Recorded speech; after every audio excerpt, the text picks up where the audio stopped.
Are you stuck? Literally stuck in your business? Maybe your business is not progressing. Maybe you feel like you're like a prisoner to your business and you can't escape. You're not alone.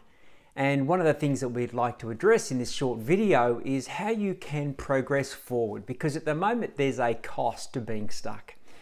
You may be physically stuck on the tools. You may have started your business being a master of your craft, doing exceptionally great work, but you recognize that this is not your future. Maybe physically you cannot handle the workload anymore. Maybe mentally you're drained of doing the same thing over and over again. Maybe you realize your business will not grow in value and you may not generate greater income and greater profits and greater cash for your business being stuck where you are. So let's look at some simple steps that you can put in place to either remove yourself from the tools a little bit, a lot, or completely, get some more momentum back into your business and create an even better business than you have right now. The first step is to recognize that tactically what you need to put into place in your business to remove yourself from the tools or to get out of the stuck position is not tactically hard to do. It's more of an emotional or a psychological challenge, or there's a barrier there which you need to move through. You see, when working with thousands of business owners at PROTRADE United over the last 15 years, what I've recognized is that there needs to be a shift from the value that you place on yourself as a technician and the work that you do and the results you produce and that aspect of your role, to now adding value as a business owner where you are not seeing physically the results so quickly. It's more of a long-term journey. And how do you ensure that you feel valued and add value to your business, whether it's doing more time winning the work, training your team, building future strategic partnerships and relationships, which is going to serve the long-term benefit of your business?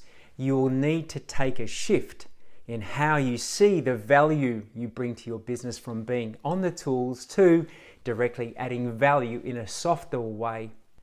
The second step is putting in place a proactive hiring approach for your business.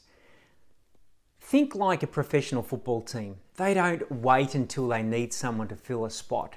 They're proactively looking season after season after season. In fact, earmarking people that they'd like to have join the business as the business of the football team in years to come, not just for next week.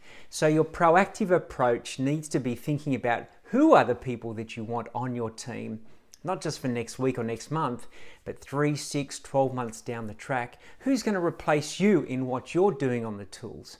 Once you've hired great people, it's important that you set them up for success. And how do you help them win in their position? One of the keys is to have in place great systems, procedures, and policies and checklists to help people succeed in their role. If you think about where you're going to remove yourself from being a technician in your business, think about what you need to draft up, create some procedures, or we call them at PROTRADE recipes, on how you would like the job done. The next step is to ensure that your business has the profit and also the cash flow to warrant putting someone else on in your role. You have to think about it. If you're not making enough profit right now, throwing another person at the work isn't necessarily going to solve that challenge. It might be exactly the same, but with more hassles on the end. Remember, zero profit multiplied by 2 or 3 extra people does not give you extra profit. It just gives you zero.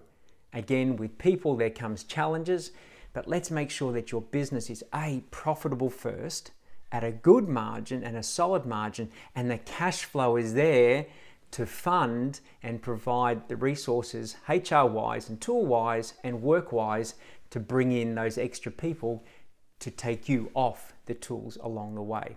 The last, but by no means least, of the 5 steps that I'm running through with you is thinking about the overall game plan that you'd like to create. Many business owners tend to react in their business. They then tend to think short term. When things are getting too tough, they either think about how can I fix it now versus thinking about where do I really want my business to be in 6 months, 12 months, 2 years down the track. The ability to remove yourself from the tools if you're feeling stuck is a gradual process. And you may want to plan this out. You may want to think about, well, in the next 3 months, I want to remove myself 1 day a week, then 2 days a week in the next 6 months, 3 days, 4 days over the preceding months ahead. But start with a long-term plan. Think big, start small. What is your overall game plan? And how are you going to take the next steps in the next 30, 60, and 90 days so that in 2 years' time, or maybe sooner, you have a great business that's working for you and now you are a professional of your trade versus a tradie of your profession. If any of what I've just chatted about resonates with you and you'd like some more guidance or assistance in implementing these 5 steps, then please fill out the form below, put your details in place, and one of the team will be in touch with you to help you craft out a game plan to make what I've just talked about possible, give you some more steps to put into place, give you more of the how of what you can put into place and what I've talked about into your business to get you the results that you're looking for quicker, faster, and let's minimize those hassles along the way.